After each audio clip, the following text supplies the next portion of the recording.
1781, 117 Cabot Street became the home of John Cabot. In the 1780s, John Cabot and his brothers were all building what were considered mansions in the Essex County area. The John Cabot House was the first house built of brick in Beverly and showed off the great wealth of the merchant and ship owner.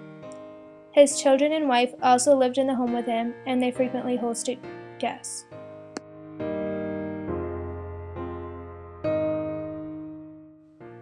By 1802, the John Cabot House took on a new role as a community bank. In 1801, Israel Thorndike, John Cabot, Hugh Hill, Nicholas Thorndike, Benjamin Lovett Jr., Tarbux Moulton, Joshua Fisher, and Robert Rontoul put up the money to start the bank. In 1802, the Beverly National Bank bought it and leased part of the home back to the Cabot family to live in. Israel Thorndike became the president, Josiah Good became the cashier, and the bank was complete. The Beverly National Bank is now considered the oldest community bank.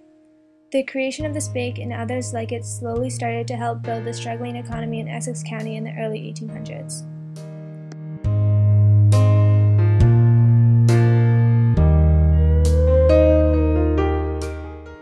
This historical site provides one example of many small community banks that helped to grow the young economy of America.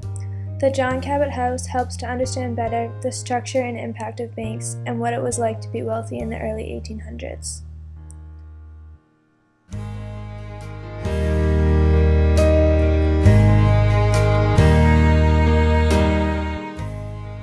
Early American banking was a lot different than what it is like in modern day. In 1802, the banking and currency system wasn't completely organized yet, and every community bank was run a little bit differently. The people that became members were local merchants and traders, so they could more easily keep track of their money. The rest of the people in Essex County didn't have enough money or a need to keep their money in a bank. Since there weren't a lot of members and the bank itself was so small, they never had too much money at one time. But they did help for shipping and foreign trade to become more organized.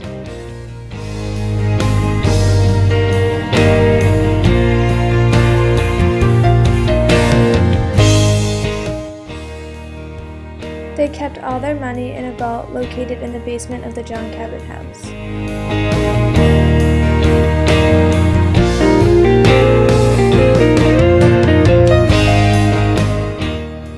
They also had a small day vault to hold things they would use throughout the day.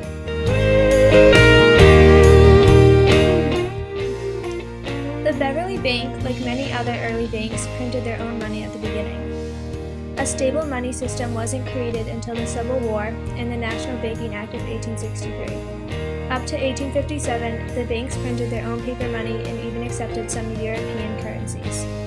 There are also a lot of coins used because some people still didn't trust the value of paper money. From 1857 to 1863, the states controlled the currencies used.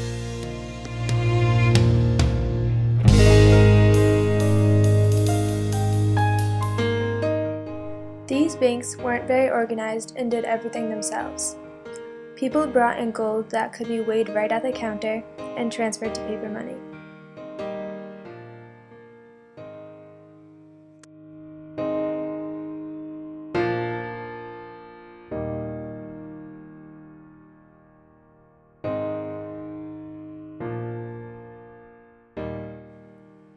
They also printed their own stamps.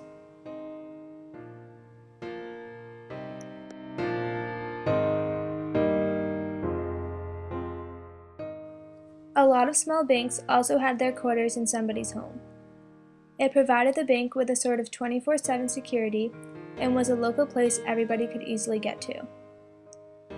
All of the stockholders of the bank were recorded in a journal until 1858, with dividends of $12.50 per share. Slowly, the bank grew and moved to larger quarters in 1868.